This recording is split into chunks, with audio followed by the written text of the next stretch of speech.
की कसम खाई। आए अल्लाह के नबी, मैं अल्लाह की जात की किबरियाई की कसम खाकर कहता हूं, मैं उस रब्बुल जलाल की कसम खाता हूं जिसके कब्जे में हमारी आपकी जान है, सारी कायनात की जान है। मैं सबके सामने इस बात का पुख्ता अहद करता हूं, वादा करता हूं कि आज के बाद मैं कभी झूठ नहीं बोलूंगा। आपने कहा ठीक है जाओ। दिन भर खूब मस्ती में रहा, रात हुई, चलें शराब पीने चलते हैं। शराब के लिए चला भी गया, जहां से शराब हाथ लगती थी वहां से शराब हासिल भी कर ली। शराब की बोतल का ढक्कन भी खोल दिया,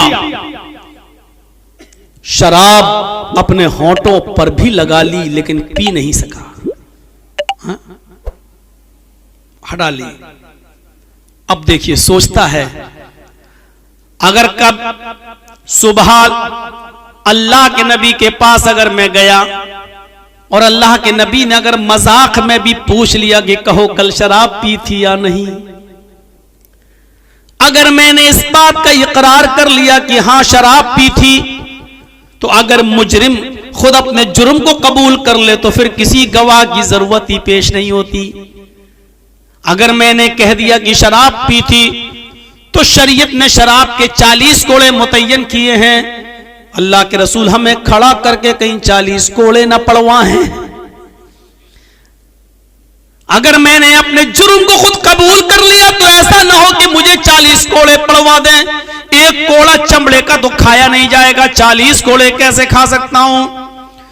और अगर मैंने ये कह दिया कि नहीं मैंने शराब नहीं पी थी, तो इतने लोगों के सामने मैंने उस जात की किबरियाई की कसम खाई है कि मैं अल्लाह के इज्जत और जलाल की कसम खा के कहता हूं जिसके कब्जे में मेरी जान है, आज के बाद मैं शराब को हाथ नहीं लगाऊंगा। अगर उसकी कसम खाई है मैंने, अगर मैंने ये कह दिया कि नहीं पी थी, तो ये कसम की बेहुरमती होगी, झूठ हो जाएगा। कुछ भी हो, मैं अल्लाह रब्बुल आलमीन की जात की कसम खाने के बाद उस रब्बुल जलाल के साथ धोखाधड़ी नहीं कर सकता। मैं झूठ तो बोलूंगा नहीं और शराब पीने के बाद 40 कोड़े खाऊंगा नहीं। चलो शराब छोड़ देता हूं, इसमें अर्जी किया है, और तो कोई गुनाह बाकी है, चलो दूसरा करते हैं। एक गुनाह छूट गया।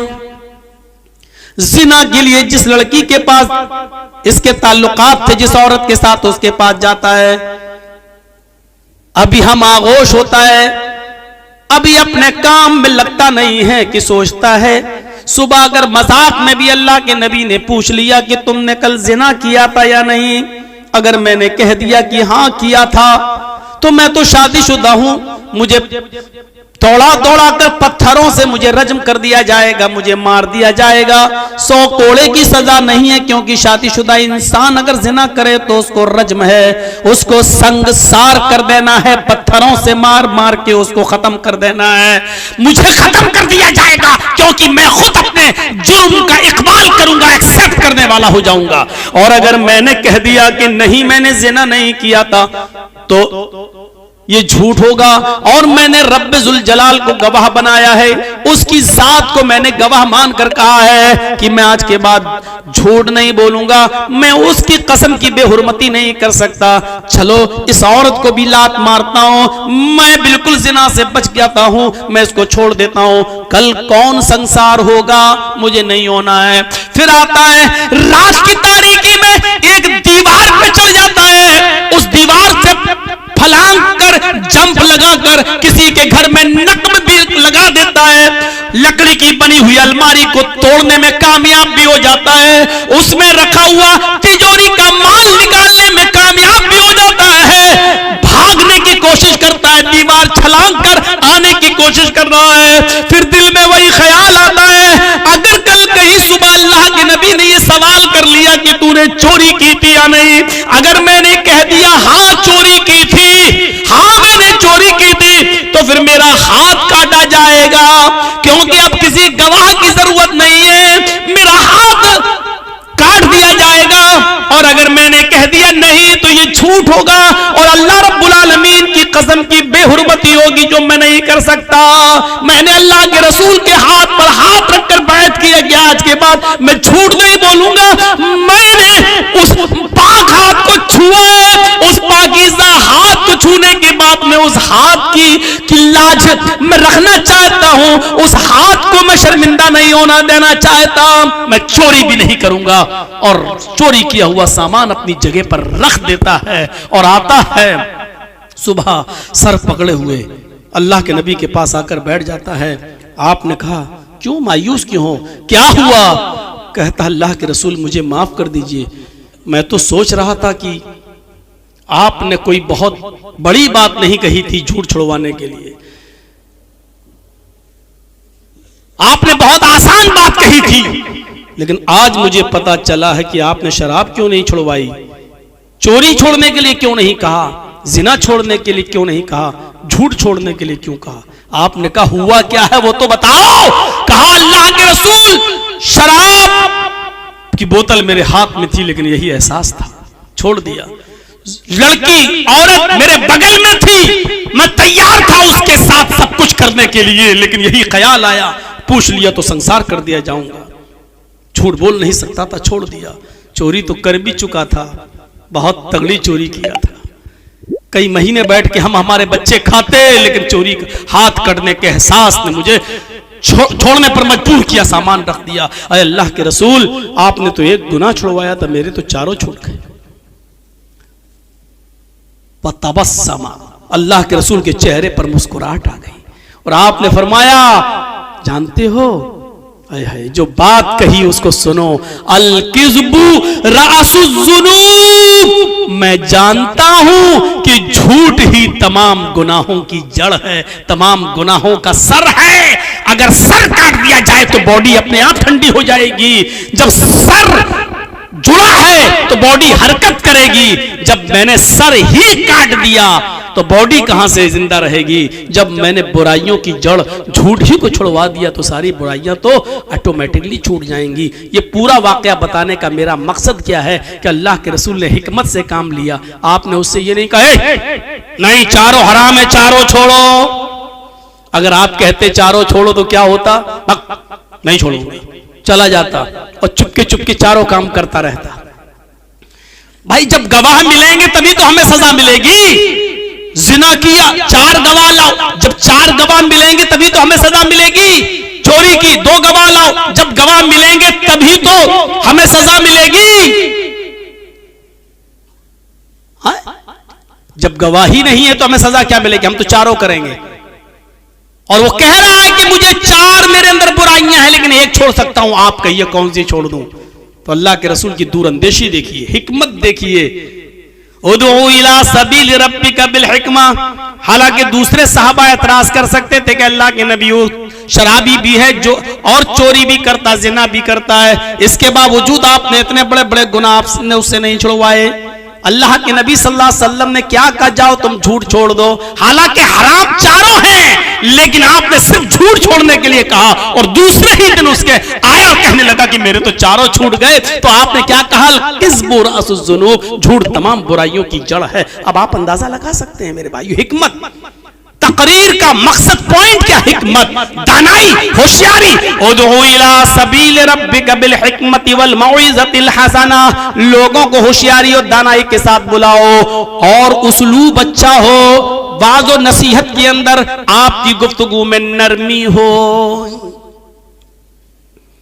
एक और चीज समझने की कोशिश करो, जब मक्के के अंदर, जब मक्के में भी इस्लाम फैला, मदीने में भी, मेरे भाइयों अब इस जरूरत पड़ी कि इस्लाम का प्रचार दूसरे शहरों में कराया जाए, जरूरत पड़ी कि दूसरी सिटी में भी इस्लाम का प्रचार हो। तो हजरत मुआज़ इब्ने जबल को अल्लाह के नबी सल्लल्लाहु अलैहि वसल्लम ने यमन का गवर्नर बनाकर भेजा। मुआज़ इब्ने जबल को जब यमन का गवर्नर बनाकर भेजा तो आपने मुआज़ इब्ने जबल से कहा, आए मुआज़, यमन की तरफ तुम जा रहे हो, यमन की तरफ तुम जा रहे हो लोगों को दावत व तबलीग देने के लिए, इस्लाम की तरफ बुलाने के लिए, तो आप उनको इस्लाम की दावत कैसे दोगे? सुनिए, हिकमत देखिए, होशियारी देखिए, दानाई देखिए। बताओ तुम यमन के लोगों को दीन की दावत कैसे दोगे, यमन के लोगों को दीन की तरफ कैसे बुलाओगे। हजरत मुआज इब्न जबल इसका जवाब देते हैं, क्या अल्लाह के नबी मैं उनसे कहूंगा कि बुनियल इस्लाम वाला खमसिन शहादत अल्लाह इलाहा इल्लल्लाह व अन्ना मुहम्मदर रसूलुल्लाह व इकामिस सलाह व ईताइज ज़काह वल हज व सौम रमजान। मैं उनसे कहूंगा कि कलमा पढ़ो ला इलाहा इल्लल्लाह मुहम्मदुर रसूलुल्लाह, तौहीद पर कायम हो जाओ। तुम्हारे ऊपर 5 वक्त की नमाज फर्ज है, तुम्हारे ऊपर रमजान के पूरे महीने का रोजा फर्ज है, तुम्हारे ऊपर इस्तिताअत होने पर ज़कात भी फर्ज है, तुम्हारे ऊपर खाने काबा का हज बैतुल्लाह की ज़ियारत जिंदगी में एक बार तुम्हारे ऊपर फर्ज है। अल्लाह के नबी ने कहा ना आए मुआज, तुम इस तरीके से दावत दोगे तो यमन के लोग कभी तुम्हारे करीब नहीं आएंगे। इस्लाम की बुनियाद कितनी चीजों पर है? किसी से पूछें कि बताओ कि इस्लाम के पिलर कितने हैं, तो आप जवाब देंगे 5। यही तो है ना इस्लाम, कलमे तौहीद यानी ला इलाहा इल्लल्लाह मुहम्मदुर रसूलुल्लाह और नमाज, रोजा, हज और ज़कात, ये 5 चीजें और 5 की दावत भी देना है। लेकिन आपने क्या कहा, आए मुआज, और मुआज ने भी सही बात कही थी, अल्लाह के रसूल हम इस्लाम की तरफ बुलाएंगे, उनको इस बात का हुक्म देंगे। तो अल्लाह के नबी सल्लल्लाहु अलैहि वसल्लम ने क्या फरमाया, ना आए मुआज, ऐसा अगर करोगे तो कोई इस्लाम के करीब नहीं आएगा। इस्लाम में 5 वक्त की नमाज, वो भी सख्ती के साथ हर हाल में, और फिर ज़कात, फिर रोजा भी, हज भी। आए मुआज, लोग इसको बहुत बड़ी मुसीबत समझने लगेंगे और भाग जाएंगे, कोई तुम्हारे करीब नहीं आएगा। आज वही हमारी हालत हो रही है। हमारे अमल आज ऐसे हैं कि लोग बजाय करीब आने के दूर हो रहे हैं। जिस कौम को देखकर, सुन लीजिए, बहुत बड़ी बात कह रहा हूं मैं, इस्लाम अल्लाह की कसम नबी अकरम के मौजिज़े दिखाने से नहीं फैला। आप समझते हैं कि चमत्कार दिखाने से इस्लाम फैला? नहीं, खूब दिखाया अल्लाह के नबी सल्लल्लाहु अलैहि वसल्लम ने। प्यासे थे लोग, काफिरों ने कहा मोहम्मद बता, तेरी कौम के लोग प्यास से तड़प रहे हैं, कैसे पानी पिलाएगा, पानी हमारे पास है। नबी अकरम ने फरमाया बिस्मिल्लाह, और आपकी उंगलियों के पोर से पानी के चश्मा बहने लगता है, पानी टपकने लगता है। सारे सहाबा नबी अकरम सल्लल्लाहु अलैहि वसल्लम की उंगलियों से गिरने वाले पानी को पी रहे हैं, लेकिन नबी का ये मौजिजा देखने के बाद भी काफिर इस्लाम नहीं ला रहे हैं। वो नबी से जंग करने पर आमादा है, इस चमत्कार को देखने के बाद भी कोई इस्लाम नहीं ला रहा है। अबू जहल कह रहा है कि मोहम्मद बता दो कि मेरी उंगली में, मेरी मुट्ठी में क्या है, अगर बता दोगे तो हम इस्लाम ले आएंगे, ईमान ले आएंगे। अल्लाह के नबी फरमाते इस मुट्ठी को अपने कान में लगा, तेरे हाथ में जो कंकरियां मुट्ठी में बंद हैं वो मेरा कलमा पढ़ रही हैं। अबू जहल ने जब मुट्ठी को कान में लगाया तो कंकरियों से, पत्थर की कंकरियों से कलमे की आवाज आ रही थी, अशहदु अल्ला इलाहा इल्लल्लाह व अशहदु अन्ना मुहम्मदन अब्दुहु व रसूलुहु। अबू जहल ने नबी अकरम का ये मौजिज़ा देखा कि कंकरियां कलमा पढ़ रही हैं, लेकिन इसके बावजूद वो इस्लाम नहीं लाया। कौन कहता है कि चमत्कार देखने से इस्लाम फैला, मौजिज़ों से इस्लाम फैला? खंदक का मौका उठाओ, सहाबाए किराम भूखे हैं, अल्लाह के नबी भी पेट पे पत्थर बांधे हुए हैं। एक सहाबी ने कहा अल्लाह के नबी मेरे पेट पे पत्थर बंधा है, देखिए मुझे भूख की शिद्दत है, खंदक नहीं खोदी जा रही है, अब काम नहीं हो रहा है, कुछ मिल जाता, किसी के पास सत्तू हो, खजूर हो, एक घूंट दूध ही मिल जाए। अल्लाह के नबी अपना पेट खोल देते हैं और कहते हैं तुम एक पत्थर बांधे हो, जरा मेरे पेट का हाल देखो। आपने जब अपना कपड़ा उठाया तो 2 पत्थर बंधे हुए थे कि देखो मैं तुमसे ज्यादा भूखा हूं, ये मत समझो कि मैं खुद खा पी कर आया हूं और तुम्हें भूखा काम करने पर मजबूर कर रहा हूं। ये हालत जब हजरत अब्दुल्लाह इब्न जाबिर ने देखी तो सीधे घर चले जाते हैं और कहते बीवी आज ये कंडीशन देखी है, फरमाया एक ही बकरी है, जल्दी से ज़िबा कर दिया। फरमाया कि जाओ और अल्लाह के नबी के कान में कह देना आप अपने साथ 5-6 लोगों को लेकर चले। बकरी का छोटा सा बच्चा ज़िबा किया है। देखो खंदक खोदने वाले 300 साहबा हैं, अगर सबको लाओगे तो देखो घर में बेइज्जती हो जाएगी। सिर्फ चंद लोगों को यानी नबी अकरम अपने साथ खास लोगों को 5-6 लोगों को ले आए। अल्लाह के नबी सल्लल्लाहु अलैहि वसल्लम के पास हजरत अब्दुल्लाह जाबिर आते हैं, अब्दुल्लाह इब्ने जाबिर, और कहते हैं जाबिर इब्ने अब्दुल्लाह आते हैं और कहते हैं कि अल्लाह के नबी हमने अभी बकरी का एक छोटा सा बच्चा ज़िबा कर दिया है।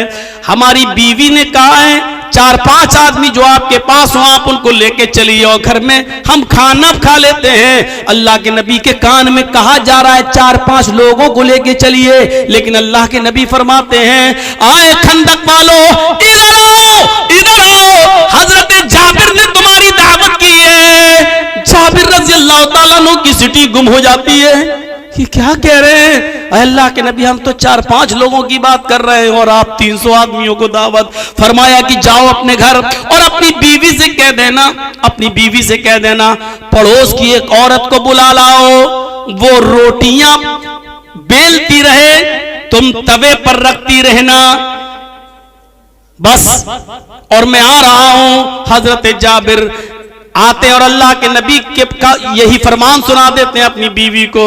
बीवी कहती है अल्लाह तुम्हें गारत करे। ये उस जमाने में एक जुमला चलता था सगिलत का सवागिल, खोने वाली तुझे खो दे, यानी तेरी माँ तुझ पर रोए, यानी तू मर जा। आए जाबिर पकाना तो मुझे है, रोटी तो मुझे बनाना, सालन तो मुझे बनाना है, खाना तो हमें तैयार करना है, और आप 300 आदमियों को लेके आ रहे हैं, एक छोटा सा बकरी का बच्चा है, क्या होगा। फरमाया आए मेरी बीवी मुझे बद्दुआ मत दे, अल्लाह के रसूल को मैंने 5-6 लोगों को कहा था लेकिन नबी अकरम ने अनसुनी कर दी। 300 आदमियों को लेके आ रहे हैं, अब जैसा उन्होंने कहा वैसा कर। अल्लाह के नबी सल्लल्लाहु अलैहि वसल्लम घर में तशरीफ लाते हैं। हजरत जाबिर इब्ने अब्दुल्लाह की बीवी से कहते हैं तुम पर्दे में चली जाओ। फिर हांडी का ढक्कन खोलते हैं और उसमें थुकथुकाते हैं, कुछ पढ़ते हैं, थुकथुकाते हैं और कहते हैं कि आए जाबिर की बीवी तुम रोटी बनाती जाओ, आग पर सेंकती जाओ और देती जाओ। अल्लाह की कसम जो खाना 4-5 लोगों के लिए था वो 300 लोगों ने पेट भर के खाया, फिर बच गया। फिर जाबिर के घर वालों ने खाया और उस इलाके के गरीबों में भी बांटा और तकसीम किया।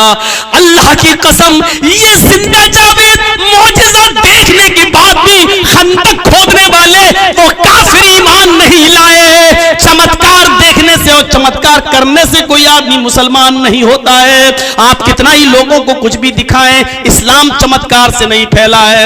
हजारों की भीड़ है, कहती है कि मोहम्मद चांद के 2 टुकड़े करके दिखाओ हम ईमान लाएंगे। अल्लाह के नबी उंगली का इशारा कर देते हैं, चांद के 2 टुकड़े हो जाते हैं। पूरी दुनिया ने देखा चांद के 2 टुकड़े, लेकिन इस चमत्कार इस मौजूदे को देखकर भी कोई इस्लाम नहीं लाता है। इस्लाम नहीं फैला है मौजूदों के को दिखाकर, इस्लाम नहीं फैला है चमत्कार दिखाकर, इस्लाम तो फैला है अपना अमल दिखलाकर, इस्लाम तो फैला अपना किरदार दिखलाकर। इस्लाम लंबी चौड़ी तकरीरों से भी नहीं फैला, इस्लाम फैला अपने आला अखलाक और आला करैक्टर और अच्छे आदत की वजह से। नबी अकरम की अच्छी आदतों को देखा फौरन लोग इस्लाम लाते चले गए। मेरे भाइयों याद रखिए चमत्कार और मौजिज़े अगर इस्लाम के फैलने का जरिया होते तो मोहम्मदुर रसूलुल्लाह से बढ़कर मौजिज़े दिखाने वाला कौन होता। मेरे भाइयों कुरान से बड़ा मौजिज़ा फिर क्या होता। लेकिन आप याद रखिए कि इस्लाम मौजिज़ों से को दिखाकर नहीं फैला,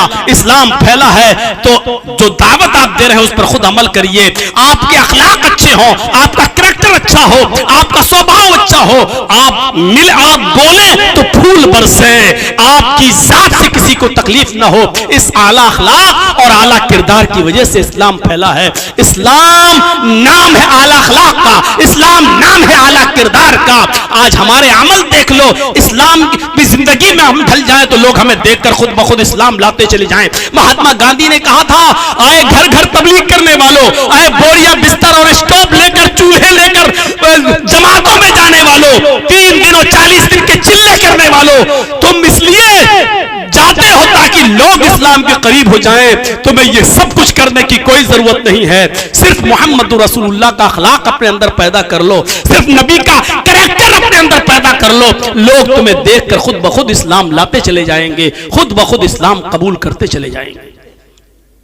हमारा हाल हुआ है, हमारी हालत कोई देखे तो हमसे और दूर भाग जाता है। ये इस्लाम, ये मुसलमान। सुना है वो लतीफा कि एक आदमी को दांत में बड़ा दर्द था, चीख रहा आह आह, और डॉक्टर के पास आया और डॉक्टर से कहने लगा कि हमारा दांत देखो। डॉक्टर ने कहा कि इसको उखाड़ना पड़ेगा। उसने कहा कि कितना पैसा लगेगा? उसने कहा 200 रुपए फीस है, दांत को उखाड़ेंगे, दांत में दवा ववा लगा देंगे, 200 रुपए फीस। कहा अच्छा, दवा के साथ? कहा दवा भी दे देंगे तुम्हें 5 दिन की, उतने दिन में ठीक हो जाओगे तुम।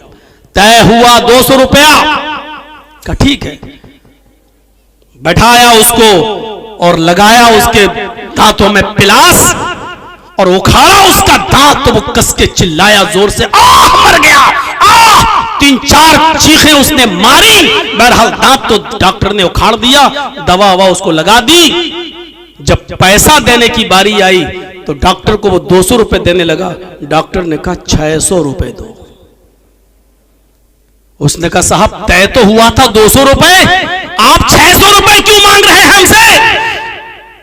डॉक्टर ने कहा कि इसलिए 600 मांग रहा हूं कि मेरे क्लिनिक के बाहर जो 2 पेशेंट बैठे हुए थे वो तेरे चीखने और चिल्लाने से भाग गए, उन दोनों की फीस भी हम तुझसे लेंगे।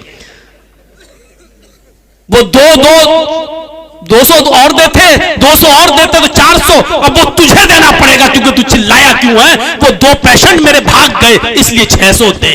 ये हालत आज हमारी है। इस्लाम हम दिखाकर दूसरों पर अमल करें, दूसरे हमारे करीब आए, लेकिन हमारी आदतें, हमारे अखलाक, हमारे किरदार, हमारी जिंदगी ऐसी है कि हमारे हालात को देखकर लोग हमसे भाग और रहे हैं, हमसे दूर होते चले जा रहे हैं। इन दूर होने वालों का खमियाजा, इन दूर होने वालों का अजाब भी हमारे ऊपर मुसल्लत होगा। मेरे भाइयों, हम उस अजाब से बचेंगे नहीं। जो हमारे करीब आना चाहते थे, हम उनको अपने आदतों से, हम उनको अपने अखलाक और किरदार से हम उसको दूर कर रहे हैं। उसका अजाब भी अल्लाह रब्बुल आलमीन हमें देगा।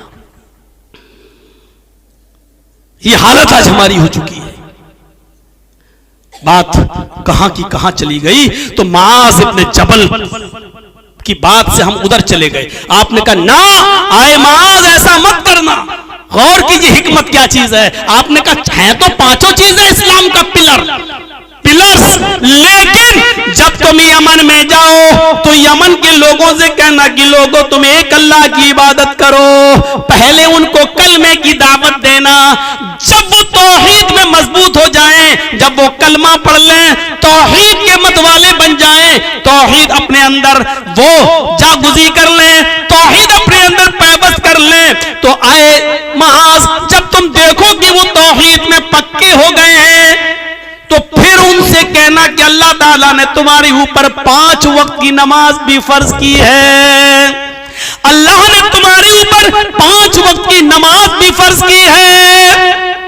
जब वो 5 वक्त की नमाज पढ़ने लगे, जब वो नमाज में पक्के हो जाएं, जब वो नमाज के पाबंद हो जाएं, जब वो 5 वक्त की नमाज जमात के साथ अदा करने लगे और जब वो उसके आदी हो जाएं, तो फिर उनसे कहना कि तुम्हारे ऊपर रमजान के, तब उनसे कहना कि तुम्हारे ऊपर ज़कात भी फर्ज की गई है। इतना इतना माल, इतने इतने ऊंट, इतनी इतनी गायें, इतनी इतनी बकरियां, इतनी इतनी जमीन में पैदावार पर इतनी इतनी ज़कात, तब तुम उनको बताना। डायरेक्ट नहीं, जब वो नमाज के आदी हो जाएं, पुख्ता हो जाएं, 5 वक्त की नमाज पढ़ने लगे और नमाज को अपनी जान और अपने माल से ज्यादा महबूब समझने लगे, तब तुम उनसे कहना कि अल्लाह ने तुम्हारे ऊपर ज़कात भी फर्ज की है। जब वो अपने माल की पूरी पूरी ज़कात भी देने लगे और वो अपने माल को अल्लाह की राह में बेदरा खर्च करने में के माहिर हो जाएं, एक्सपर्ट हो जाएं, आदी हो जाएं, तब तुम उनसे कहना कि अल्लाह ने तुम्हारे ऊपर रमजान के 1 महीने के रोजे भी फर्ज किए हैं। जब वो रोजा भी रखने लगे और रोजे के भी आदी हो जाएं, तब तुम उनसे कहना कि अल्लाह ताला ने जिंदगी जिंदगी में एक बार हज बैतुल्लाह खाने काबा की जियारत यानी हज भी फर्ज किया है, चाहे इसको करने में कई साल लग जाएं, लेकिन एक एक करके उनको बुलाना, पांचों चीजें बैक वक्त एक साथ पेश मत कर देना। अगर तुमने पांचों चीजों को एक साथ पेश कर दिया तो लोग भाग जाएंगे, फिर इस्लाम को बोझ समझेंगे अपने ऊपर और कोई भी आदमी इस्लाम को कबूल नहीं करेगा। देखिए कितनी हिकमत भरी बात बताई थी अल्लाह के नबी ने, एक एक करके बुलाओ, एक एक करके बुलाओ, एक एक करके बुलाओ। होशियारी दानाई हमने छोड़ दी है, अक्लमंदी हमने छोड़ दी है। जहां नेकी की तरफ हमें बुलाना है होशियारी से और अक्लमंदी से, एक चीज बताऊंगा आपको, वहीं लोगों को बुराइयों से भी रोकना है बड़ी अक्लमंदी से और दानिशमंदी से। बैक वक्त नहीं रोक सकते हैं आप। कितनी बार बोल चुका हूं, जो बारातों का सिस्टम है और इतने इतने लोग बाराती बन के जाते हैं, आप रोक देंगे? बैक वक्त नहीं रोक पाएंगे। और फिर एक बारात में 50 किस्म की खुराफात आप रोक देंगे? नहीं रोक पाएंगे। बुराइयों को भी रोकने में बड़ी हिकमत होनी चाहिए। और उसका एक वाकया आपको सुना दूं, सुना होगा आपने, लेकिन मैं सुनाता हूं, जरा सुनिए। अल्लाह के नबी के पास एक शख्स आता है, अल्लाह के रसूल के पास एक शख्स, और आकर कहता है कि अल्लाह के नबी मुझे जिना की इजाजत दीजिए। इस चीज को समझने की कोशिश करिए आप। इजाजत किसकी मांग रहा है? जिना की। और मांग किससे रहा है? मुहम्मदुर रसूलुल्लाह सल्लल्लाहु अलैहि वसल्लम से। दो चीजें समझ लीजिए, पूरी तकरीर समझ में आ जाएगी। इजाजत किसकी मांग रहा है? जिना की। और मांग किससे रहा है? नबी अकरम से। इजाजत किस चीज की मांग रहा है? जो सबसे गंदा काम। और इजाजत किससे मांग रहा है? जो कायनात की सबसे महबूब और प्यारी हस्ती। दोनों चीजों को देखिए आप। सबसे गंदा काम जिना, और जिना की परमिशन किससे मांग रहा है? जो कायनात की दुनिया की सबसे ज्यादा महबूब और प्यारी हस्ती।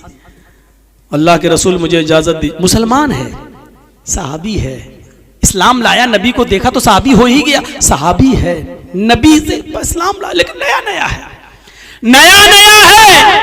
अल्लाह के रसूल इजाजत दीजिए मुझे, किस बात की? मुझे जिना करना है। दूसरे सहाबा कर चुप भाई, जिना की इजाजत कोई भी मांगे? यहां तो कोई बीड़ी पीते आ रहा है, मौलाना जर्जीस को देख रहा था। अदब, एहतराम, ठीक है। सोचिए कि वो कैसी कौम थी जो जिना की इजाजत मांग रही है, और किस कौम को सुधारने के लिए मोहम्मद रसूलुल्लाह को भेजा गया, जो ये भी नहीं जान पा रही है कि जिना की इजाजत अब किससे मांग रहे हैं। सोचो कैसे लोग रहे होंगे वो। और समझाने वाला साहबा कर रहे हैं, चुप चुप, एक तो डांट रहे हैं, चुप। अल्लाह के नबी सल्लल्लाहु अलैहि वसल्लम के अल्फाज देखो। आपने सहाबा से कहा नहीं, डांटो नहीं। आप भी कह सकते थे चुप चुप चुप, बदतमीज, कैसी इजाजत मांग रहा। आप कुछ भी कह सकते थे, आप नबी थे, नबी का मकाम बड़ा था, आप डांट सकते थे साहबी, लेकिन आपने नहीं डांटा। आपने साहबा से कहा नहीं। और जो जिना की इजाजत मांग रहा था उससे क्या कहा? उदनु मिन्नी, मेरे करीब आओ और पास आ जाओ मुझसे। करीब बिठा दिया, सहाबा बैठे हैं, और जो जिना की परमिशन मांग रहा था उसको अपने करीब कर लिया। मस्जिद है, अल्लाह का घर है, अल्लाह के घर में जिना की परमिशन मांग रहा है एक सहाबी, और अल्लाह के रसूल उसको, सहाबा घूर रहे हैं, सहाबा बुरी नजरों से देख रहे हैं। ऐसा लग रहा है जैसे सहाबा पर कयामत फट पड़ी, जमीन फट पड़ी और सहाबा धंस जाए। ऐसा लग रहा था कि कितने गंदे काम की इजाजत किससे मांग रहा है। सहाबा को ऐसा महसूस हो रहा है, और ये मोहम्मद रसूलुल्लाह के पास बैठा, आपने कहता रहा हो, और अल्लाह के रसूल उसको करीब कर रहे हैं। मस्जिद में भी है और नबी के करीब भी है। आपने कहा अब बोलो, क्या बोलते हो? अल्लाह के नबी वो जिना करेंगे। कोई है? ओ इंतजाम सब है मेरे पास, बस परमिशन दे दो। आपने कहा ठीक है। ओहो अंदाज देखिए, आपने कहा भला क्यों नहीं, भला मैं तुम्हें इस काम से कैसे रोक दूं, तुम मुझसे परमिशन मांग रहे हो, मैं तुम्हें कैसे खाली हाथ जाने दूं, कैसे तुम्हें रोक दूं, लेकिन मेरे जाने से, तुम जिना के लिए जाने से पहले मेरे 2-3 सवालों के जवाब दे दो। अंदाज देखिए, जो काम तुम उस लड़की के साथ करना चाहते हो, क्या वो काम तुम अपनी मां के साथ करने के लिए तैयार हो? जो चीज उस लड़की के, उस औरत के पास है, वो चीज तुम्हारी मां के पास भी है, क्या तुम अपनी मां के साथ जिना करना पसंद करोगे? इतना सुनना था, तन बदन में आग लगी। कौन सा शरीफ इंसान होगा जो अपनी मां के बारे में ये तसव्वुर कर ले? लेकिन तन बदन में आग लगने के बाद भी वो नबी अकरम से कुछ नहीं कह सकता था, क्योंकि आप ये नहीं कह रहे हैं कि अपनी मां के साथ जिना करो, बल्कि आप ये कह रहे हैं क्या तुम अपनी मां के साथ जिना करना पसंद करोगे? क्या तुम्हें अच्छा लगेगा? उस नौजवान ने कहा फिदा का बी व उम्मी या रसूल अल्लाह, आए मोहम्मद सल्लल्लाहु अलैहि वसल्लम